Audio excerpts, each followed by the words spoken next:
Charlotte soccer show. It is match day. It is Wednesday, October 18th, and tonight at 8 p.m. Eastern on MLS Season Pass on Apple TV, it will be the penultimate game of Charlotte FC's season.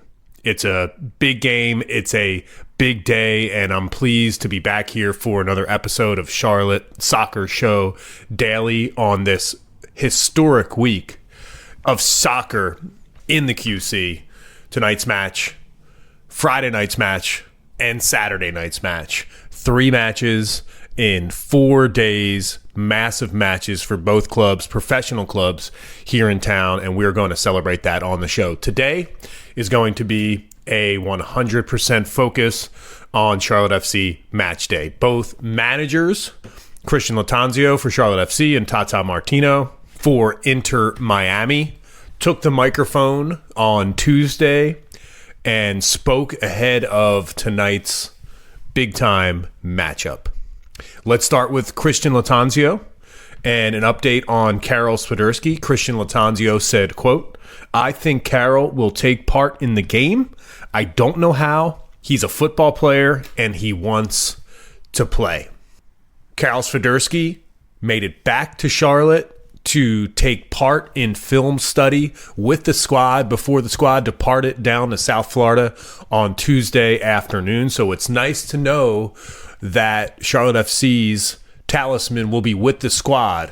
Will he start? I don't know. You're going to have to take a listen back to our full episode that we published on Tuesday. Danny Brams and I really broke down this game in depth. Make sure you go back and listen to that after this short form episode ends. I think there's 2 options here. And the option is to start Karol Swiderski and have him go 60 minutes, or it's to keep Karol Swiderski on the bench and have him come on the pitch for that final 30 minutes. I think this will be a discussion between the manager and the player on match day during warmups. As the day goes on, based on how Karol Swiderski is feeling, it's really nice to know that Swiderski is back with the club and wants to finish this season very, very strong. On the other side of this matchup, Tata Martino, some very, very interesting comments before this match. He says, quote, "We'll evaluate not just Leo, but all the players who are with their national teams.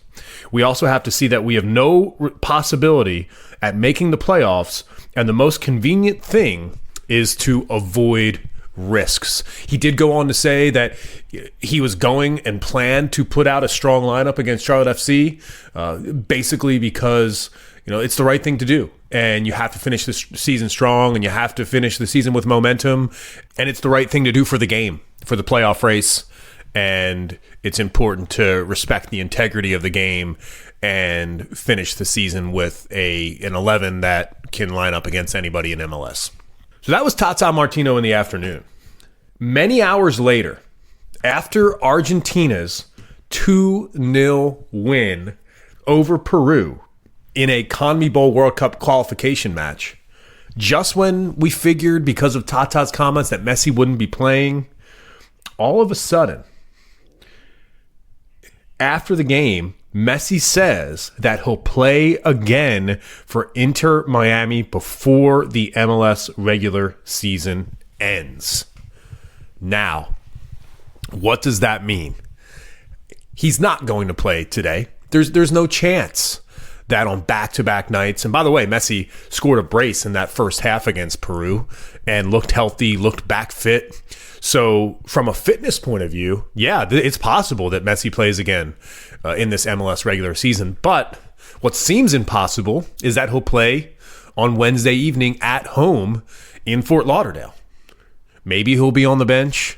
Maybe he'll be in the squad. Maybe he'll come in for the final few minutes. But on back-to-back days, I just don't see that happening. I don't. So the only takeaway I can have from this Messi comment is that he's playing on Saturday night here in Charlotte at the Fortress against Charlotte FC in front of 70,000 fans. That feels to me like what Messi was alluding to in this post-game press conference, that he wants to take part in decision day, that this squad is traveling up to play in front of thousands and thousands of people. And Messi feels like he wants to be there. And if that happens, I'll tell you this. I've got nothing but respect for Leo Messi and his dedication to his club, his dedication to his league, and his decision would be not an easy one. He doesn't have to play in that match.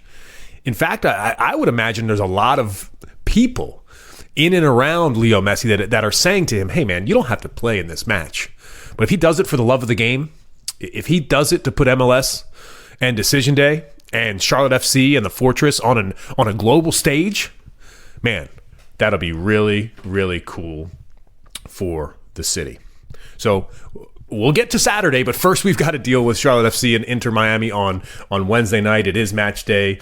Again, some other scores from international break. The United States men's national team in action on Tuesday as well. It's a 4-0 win against Ghana.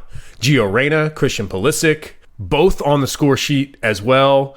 And the striker, Balogun, getting a lot of hype, playing well with this U.S. men's national team. He scores in the 22nd minute, and he's assisted by Timothy Weah. A really nice first half performance. All 4 goals in the first half for this United States men's national team, and it's an easy 4-0 win against Ghana. It was a nice win considering the 3-1 loss against Germany over the weekend. A much better performance from this United States men's national team.